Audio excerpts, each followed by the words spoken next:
Right, colleagues, ladies and gentlemen, it's my pleasure to chair this session. I know it's that time of day when you might be trying to look attentive, but your mind is on sundowners or something else. We wouldn't blame you for that. It's my pleasure to introduce to you Paul Prinsloo. He's an old friend and colleague from UNISA, a prolific scholar. And I just, while I was sitting there, looked at his citation index that gives you a measure of the man. On ResearchGate, he lists 69 research articles, to date 7,089 reads, 415 citations. That's quite a record. And on Google Scholar, 823 citations. So that tells you about his influence and his recognition not only locally but abroad. He's written extensively on student success issues. He's recognized as an expert in ODL, learning analytics, among others. Too long to go into. He's also currently a fellow at the University of Oldenburg in Germany. He's collaborating in some very interesting work with colleagues, notably at the Open University in the UK. And someone else who I can't remember now. You can tell us. But over to you, Paul, without further ado. I know you're going to change your topic somewhat, that's why I haven't ventured to speak about that. Thanks. Thank you, Prof. Colleague, thank you very much. Can I first just add a disclaimer that I think if William or any other colleague drafted this document or this proposal or this invitation to a conversation, it would have looked differently. So this is a proposal, this is an invitation to a conversation, and please let's have a conversation. I would just like to acknowledge that I don't own the copyright of any of the images used in this presentation. I acknowledge the copyright regimes of every image used, and I published this presentation this morning on SlideShare on Twitter, and please feel free to use as you see fit. Making sense of the collection, analysis, and use of student data is increasingly like eating spaghetti. It's really, really messy. It's not neat. The Italians have a proverb to say, no one that eats spaghetti is lonely. Because you're so focused on getting the stuff in your mouth without dripping on someone else. And I think the more I engage with data and the discourses around data, the more I just make a mess of it as I try to make sense of what is before me. Can I reflect that reflecting on the collection, the analysis, and the use of student data often leaves me with more pieces on the floor than what I've bargained for, or can deal with, or know how to put together back again. And I'm sorry. With that out of the way, since learning analytics arrived on the scene in 2011 with the definition as a collection, the measurement of student performance, the collection of data, the analysis used to improve learning, in 2012 it was announced in EDUCAUSE review as the new black, student data as the new oil, and since then talk about this revolution has just not left us. In 2015, again from EDUCAUSE, we had the predictive learning analytics revolution, leveraging learning data for student success. Then in 2016, last year, from the International Council on Distance Education, this report was released, Higher Education and the Revolution of Learning Analytics. To be quite honest with you, I can't wait for this term revolution to disappear, because to be in the revolution since 2012, it gets tiring and people die.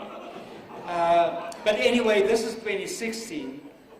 And then in 2016, Stanford calls for responsible use of data in higher education, and of course, if Stanford does it, we all sit up and listen.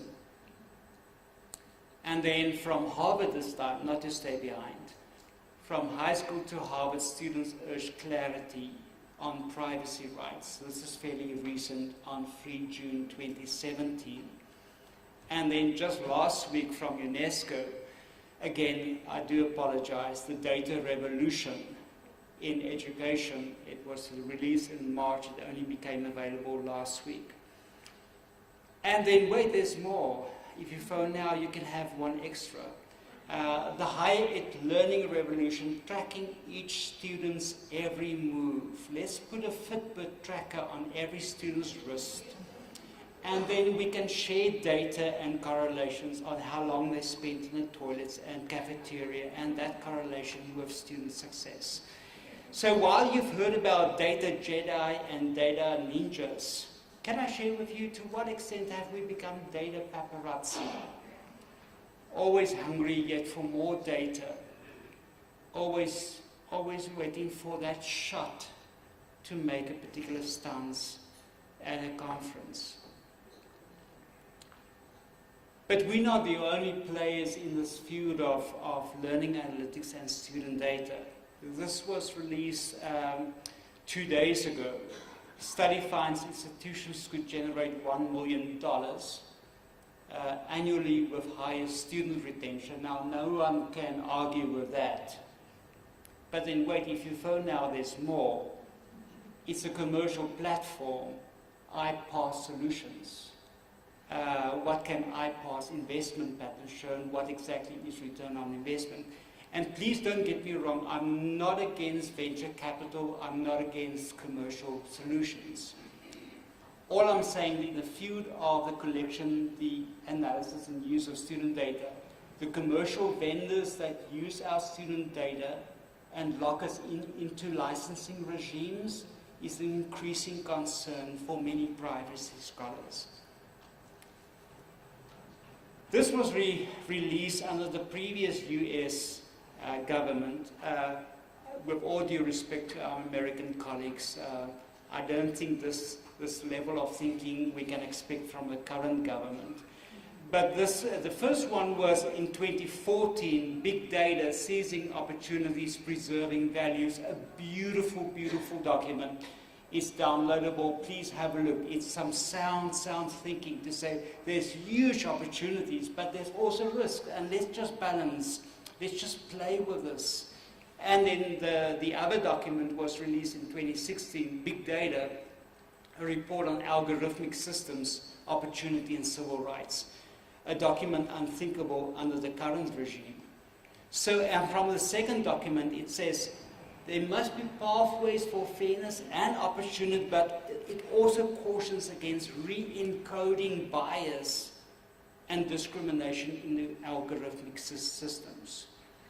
In drafting this document, I was really faced with a huge number of publications. This you found in your resource pack by a dear colleague of mine, Manuel Ikowa, and her colleague Iris Palmer. Manuel is now in South Africa. I know she wanted to attend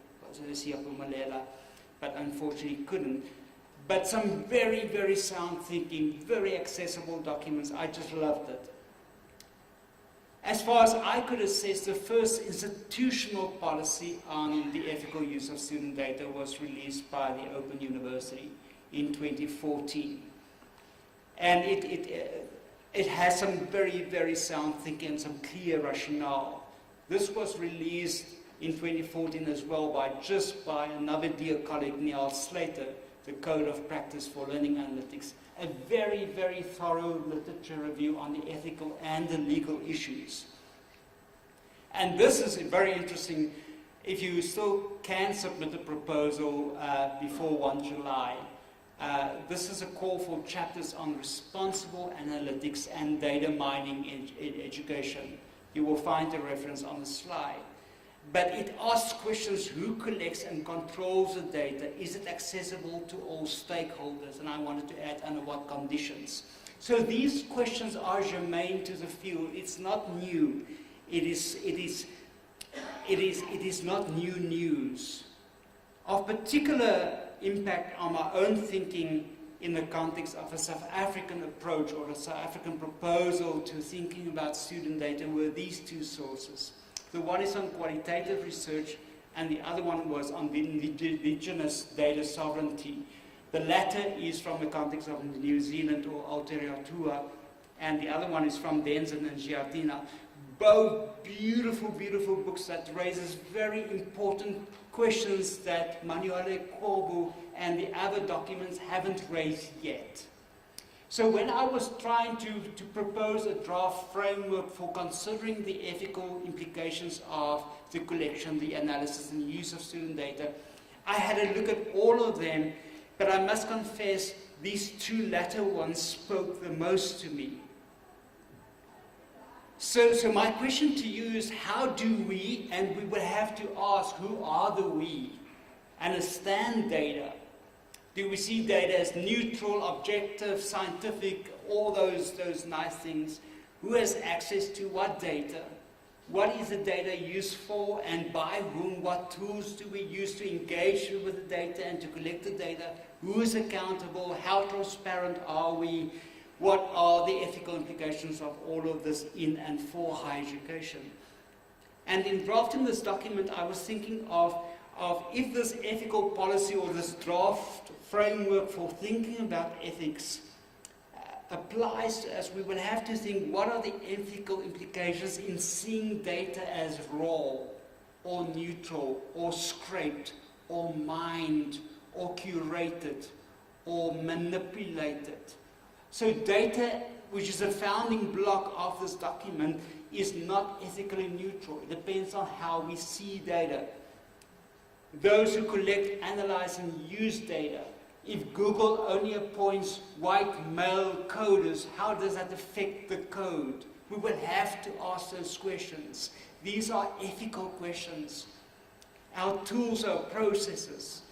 How we store and collect, the reasons for the collection, analysis, and use of student data, and how we store and govern data. So all these terms and questions I try to reflect upon. And then there's also what is out of scope. And I was not sure what does not fall under the umbrella. So let me share with you some of my insights, and these are just snapshots. When we talk about we, and when we talked about the we of data, who are we? If we think about ethical policy on the collection, the analysis, and the use of student data, who are the we?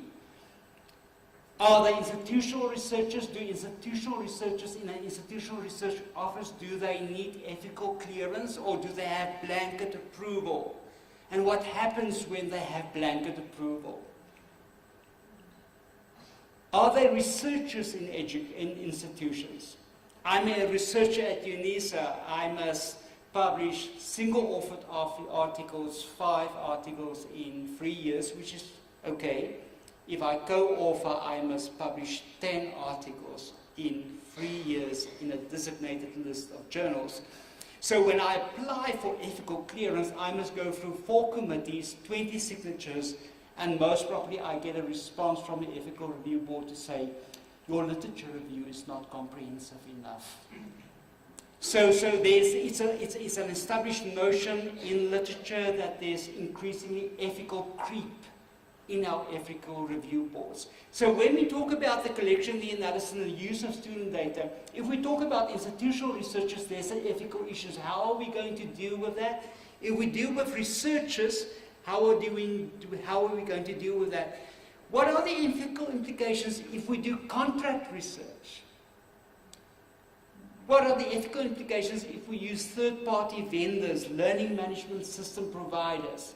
At UNISA and Prof would know we've got a provider, no names, no backdraw, that would actually, very clever, they designed a system to measure the characteristics of a successful third-year accounting student, for example, and then we measure first-year students against what a third-year successful accounting student must look like. But where's the data? They refuse to share their algorithms and their sense-making with us. So till death do us part, we lock into a licensing agreement with them. And what are the ethical implications if we outsource our thinking about student success? But wait, there's more if you phone now. Every social media platform you advise your students to use, there's an ethical risk. If you advise your students to use Twitter, Facebook, increasingly we see lecturers being frustrated with the learning management system, and they create these Facebook groups on their modules. There's ethical issues. Are you okay that Facebook collects the data on your student in that disciplinary field? Faculty support teams, advisors. When I as a faculty member make decisions about student data, if I collect their data from a dashboard and I intervene, there's ethical issues. Who's holding me to account? Or do you trust me? Don't. But wait, students collect data on each other. Students take snapshots of a discussion forum post and share it on Twitter. Do they know? Do we know that they do that, and who's holding them to account? And then increasingly there's automated algorithmic decision makings and making systems where the code becomes the norm, and who knows what goes into the code and how the code learns and adapts, and what are the ethical decisions and the implications if we cede our responsibility to an algorithmic code. So colleagues, from whom do they collect the data is also important, in which format, for what purpose, using what tools, with whose permission. So you have that list of people that are role players in collecting data, analyzing and using data. But now we must also ask about the data subject. From whom do they collect? From each other? From faculty members? Will we be okay if students collect data on our online engagement?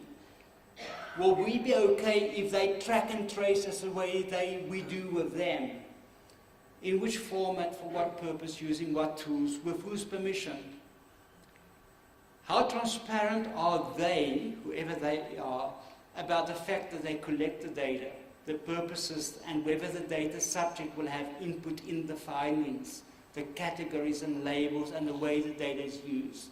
If we collect data from them, will they have access to our findings and our labels and our categories? For me, that's an ethical issue.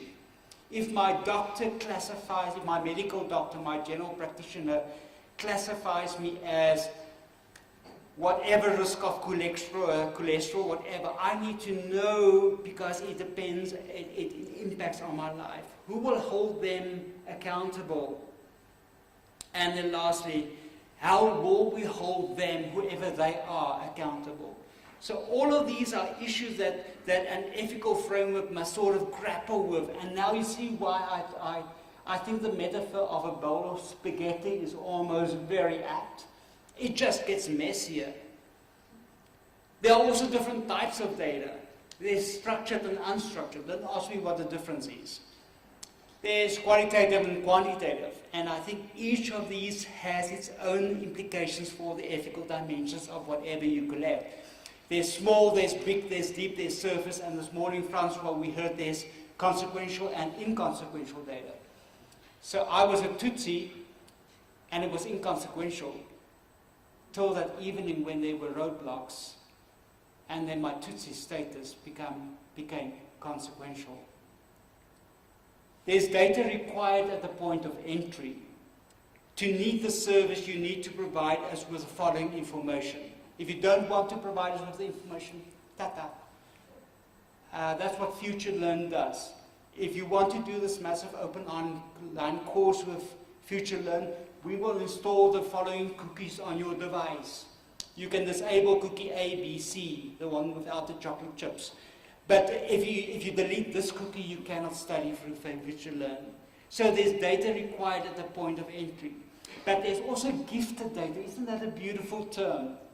Data that our students gift in a discussion forum.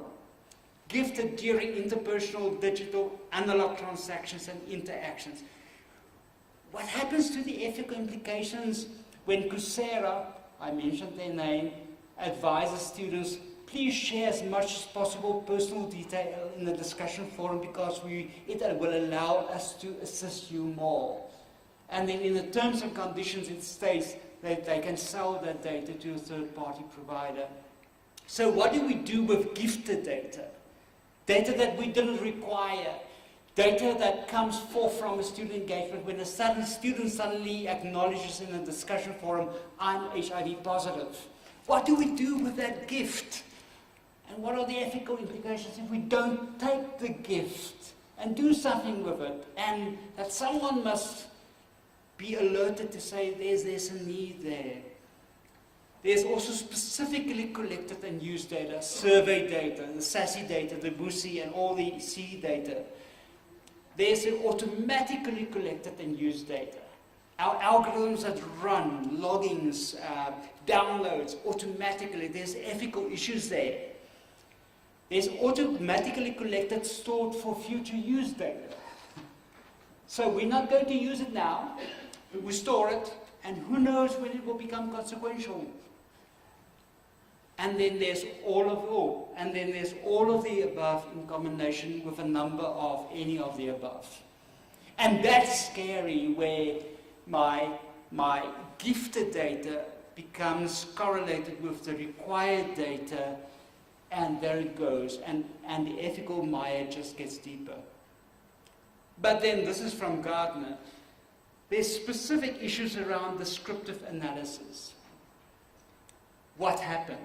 There's specific ethical issues about diagnostic analysis. And I have a suspicion that as we proceed, the ethical issues just get more complex and more dangerous, and that angels, you don't treat them without the company of an angel. And then you get to predictive analytics, what will happen, and then increasingly with the discourses about personalized learning, and that's a whole discourse. How can we make it happen? And how can we make it happen dependent on where we started, with how do we describe the student as being at this deficit. So there are ethical issues there. Colleagues, and lastly, before I get to the principles, and this is no reflection on our American colleagues and the wealth of information out there, but many and most of the discourses pertaining to the collection, the analysis and use of student data have been and are shaped by the global north. So is there a need for a contextualized South African perspective? How would the South African perspective look different from Raniel Okowa's of the New America Foundation? Will it be different? There's overlaps, but in what way will it be different? We need to ask that question.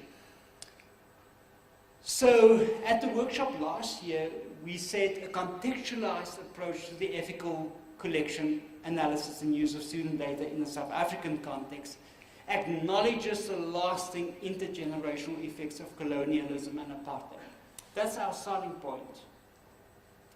It collects, analyzes and uses student data with the aim of addressing these effects and historical and rising tensions between ensuring quality, sustainability and success. The third bullet point, a contextualized approach critically engages with the assumptions surrounding data, identity, proxies, consequences and accountability. Response to the institutional character, context and vision. What happens at Free State may not happen in Durban. There's institutional character. And considers the ethical implications of the purpose, the processes, the tools, the staff involved, the governance, and the results of the collection, the analysis and use of student data. So that's where we were last year in 2016. So now to the principles. As I engaged and phrased these principles, I was sort of, and I think Jan, that will speak after me, alluded to, I think they can almost be in any sequence. Maybe we should put co-responsibility, the last one, first, but there's all 6 of them. But the first one I felt important from a contextualized South African perspective is to say the moral relational duty of learning analytics. That's the first principle. We have a moral stance on that we cannot afford not to use data, but when we use it, that's a moral obligation to use it in an ethical way. But it's also relational. It's not data subjects. We collect data from them. There's a relation in this. The second principle was defining student success in the nexus of student, institution, and macro-societal agencies and context. Understanding data as framed and framing. Student data sovereignty that I got from Aotearoa or New Zealand. Accountability, transparency, and co-responsibility. And let me just run very briefly through it. And I think this quote I shared this quote yesterday as well. This quote really, really hit me in the stomach. If you have come to help us, you can go home. If you have come to accompany us, please come, we can talk. So when we collect data, it's an invitation to a conversation. It's not them needing us. There has to be a relation. If you have come to help us, you can go home. If you have come to accompany us, please come. We can talk. The power relationship is different. Then the second principle, defining student success in the nexus of student, institution, and macro-societal agencies and context. Yes, learning design or course design make a huge difference. Epistemological access makes a huge difference. The grit and perseverance and a growth mindset, whatever your frame of mind about student learning is, make a difference. But my question is, what happens in the nexus between that growth mindset and if I hadn't had breakfast for a week? And I'm sleeping in the toilet of the rest because I didn't get residency. So how do we define student success and track and trace students in this nexus of student, institution, and macro-societal agencies and context? In all the snazzy data that was presented, I was wondering, oh my goodness, when was there a postal strike? When was there a municipal strike? When was there a protest in the community of the student? What happened there? How do we deal with that when we talk about engagement? Understanding data as framed and framing. Data collection, analysis, and use are political acts and serve declared and hidden assumptions about the purpose of higher education and the masters it serves.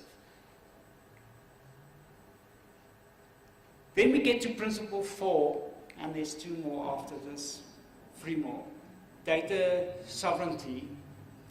Student data is not something separate from students' identities, their histories, their beings. This framework accepts that data is an integral, albeit informational part of students' being. Data is therefore not something a student owns, but rather is. Students do not own their data, but are constituted by their data. And that's a work by Luciano Floridi from Oxford, where he says, you cannot take my data, you cannot collect my data, you collect me. It's not something I can give away. I cannot cede my data to you. It's something that constitutes me. So when you put me in an Excel spreadsheet, you put the whole Paul there. With all my intersectional identities, whether I'm white, male, whatever your category. And often I don't fit in your spreadsheet because I'm more than a number. If we think further about data sovereignty, students have a right to control what personalized data, and yesterday there was a very fruitful discussion about aggregated data and anonymized data. But students have a right to control what personalized data is collected from them, for what purposes, by whom, and how it will be stored and governed. Students have a right of access to that data. The data we have of them, to know who accessed their data and how their data was used. I want to know that when I go to my general practitioner with whom he shared my file, who looked at my file. Students have a right to know what the rationale criteria are for how we categorize them, our regimes of truth, our deficiencies, and how to engage with us to make sense of their data. So if we classify them as at risk or deficient, they have a right to engage with us on that label, to say, in whose vocabulary am I deficient? We should think past the binary of opting in, out, and there are different nuances and possibilities. It's not that we don't collect or do collect. There's different nuances that I can have my personalized data collected in Accounting 101 because I have a need and I give my data to you in order that you can assist me. There's nuances. And students have a right to supported and accessible recourse. Then accountability is sort of, for me, still this grey area. If you think of all the people that collect data, that third slide, who will hold them accountable? Do we need ethical review committees for all of them? God forbid. But who will hold them to account? And in this interpretive multiple case study between the Anahana State University, Open University and UNISA, and I didn't have ethical clearance for this, we looked at the policy frameworks and said, but how do we ensure the ethical use of student data? And we developed a topology on the left-hand side. If learning analytics or the collection, the analysis and use of student data is seen as research with a capital R, there's processes. God help you, but there's processes. 20 committees, 50 signatures, and then you get it back. So when it's research with a capital R, there's well-defined processes. When it's an emerging form of research, it's undefined, clear. Our current processes do not allow for any oversight. If the sense-making of a lecture with a student dashboard is an emerging form of research, then we don't have the processes and the policies. And I had a lovely conversation yesterday. So if you as a lecturer engages with student data on their assignments without ethical clearance, and you find something and you want to publish that finding, the journal is going to ask you, did you have ethical clearance? If you never publish it, it seems as if there were no ethical issues. What happens to the scholarship of teaching and learning? What are the ethical issues there? Currently it's undefined, it's unclear. Consent normally not required. Who has oversight? We will only know if there's student complaint. Dynamic, synchronous and asynchronous sense-making. What happens there? It's undefined, clear. When it's automated sense-making, when it's algorithms harvesting student data, it's undefined, unclear. And when it's a participatory process of collaborative sense-making, then it seems to me that we need to involve all stakeholders, that maybe we need a broad blanket approval at the beginning of each course, but with all the stakeholders, and an oversight by the highest academic decision-making body. It's important here that the role of students as collaborators in sharing, interpretation, governance, quality assurance, integrity of data is ensured. So that area, I'm unsure there's no practices that says if our collection and analysis and use of student data is not research with a capital R, there's no, what I could find, clear guidance on how we engage with the ethical data and the ethical guidance and oversight and accountability. Last principles, if they don't know that we collect their data, the scope and the purpose of the collection, how we will use their data and how it will impact on their learning journeys, how is this ethical? The last one, co-responsibility, and as Jan possibly indicated, maybe this should be first. Our students' journeys are intimately weaved into our institutional stories, our sustainability, our lack of resources. So it's not two-track train tracks. They intimately weaved in the light of the asymmetrical power relationship. We have a bigger responsibility. Colleagues, I close. Student data is an invitation for conversation. You call me a dropout, a misfit, as not engaged, as being a risk to the sustainability and reputation of your institution. But I am so much more. You call me a misfit, a risk, a dropout, and a stopout. Your research indicates that students like me may not make it. You ask me questions regarding my financial statement, where I live, how many dependents I have, and I know that once I tell you, I will become a number on a spreadsheet, I will be color-coded, I will become part of a structural equation model that reaffirms that people like me don't belong here. Somehow I don't fit in your spreadsheet. But I want you to know that I'm so much more. I'm so much more than how you define me. I'm so much more than my home address, the one I lied about to get funding or to get placed in a residence. I'm also a brother, a sister, a mother, a dependent, a carer. I don't fit in your spreadsheets. I'm a dropout. I'm not a dropout. I'm a refugee, a migrant. I am in exile. Talk to me.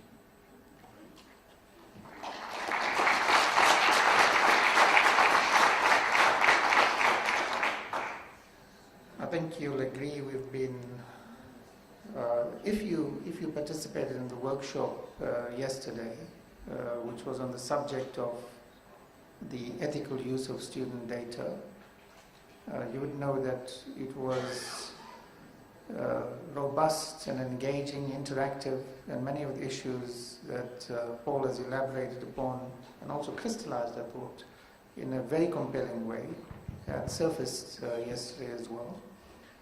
But what we clearly can distill from the presentation, Paul, I think, is the set of principles and the issues which would need to be considered going into a framework. And that, I believe, is a hugely important resource. I don't know if you have time to take a few questions or comments on Paul's presentation. We'll take a few minutes if you'll allow. Jenny, about 5 minutes? Thank you. All right, over to you.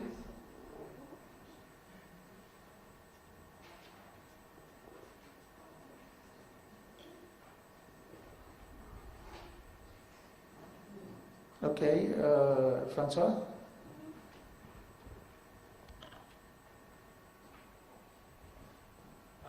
Thank you very much, Paul. As always, very provocative. I think maybe a comment from my side. I think both me and Paul discovered we are early eaters, so we've been having breakfast every morning and talking about these issues. And I think the way this was approached in terms of the need of how we need to talk to each other, because it's such an incredibly rapidly moving field with some very real commercial pressure behind it, but also some very good intention. But if we're not going to talk to each other about where good intentions can go wrong, and I think this gives us a very good starting point of how to start thinking about that. And I'm very glad that we've had these conversations in Siyapumelela to start taking it forward. I won't ask you for answers, since it's spaghetti. Any other comments or questions? Any other comments or questions? See if there's a hand there at the back. Just a question for our own education, I guess. What intersections do you find between our POPI Act and the kind of issues that you are raising? Thank you so much. In the document, I do acknowledge that I'm not a legal expert, but I worked through the POPI Act as best as I could. I use a number of their definitions, what is in scope, out of scope, what is personal data, and what is sensitive personal data. So there's a huge piece of work there. So I would suggest that Siyapumelela also shares this draft document with a legal expert, just to say that have I, in my thinking, overstepped boundaries. So thanks for that. So I do acknowledge and I do quote the POPI Act throughout the document. but I'm not a legal expert. I'm a dropout from my LLB degree. Okay, Alan? Paul, I just would like to tell the members of our collegiate environment the future of how we want to deal with this. We are going to have the document first, as you said rightly, that it was the first draft of a document. So we want to have the document edited into a form where it might, some of the language might be simplified, some of it might be redesigned, just to make the document more accessible to more people. And your invitation to send it to a legal expert can also be included into that process. Thereafter, the document will be made available on the Siyaphumelela site. It's an OER document, it's an open educational document, and we will then inform everyone in the conference that the document is available, and you may take the document, change it, or tell us how you would like to change it, so that we can further look and see what happens. I then think that the Siyaphumelela group can have another look at the document and come to some kind of finality where it can go back and stay as an open educational resource for any institution to take and to change. And once the change is made, to bring it back again. So we will have a long history of change to the document, which will then enrich everyone's experience, and maybe at the end of this process have a very inclusive document that describes South African way in which we can use data to support our vision of having an equitable, fair system in higher education where all of the role players know exactly their role and who the data belongs to and how we can use it for student success. Thanks, Alan. I don't know whether you want to respond to that. That's a very useful note on which to end because it points a way forward. So thank you very much. And thanks, Paul. Just before you leave the platform, we would like to thank you.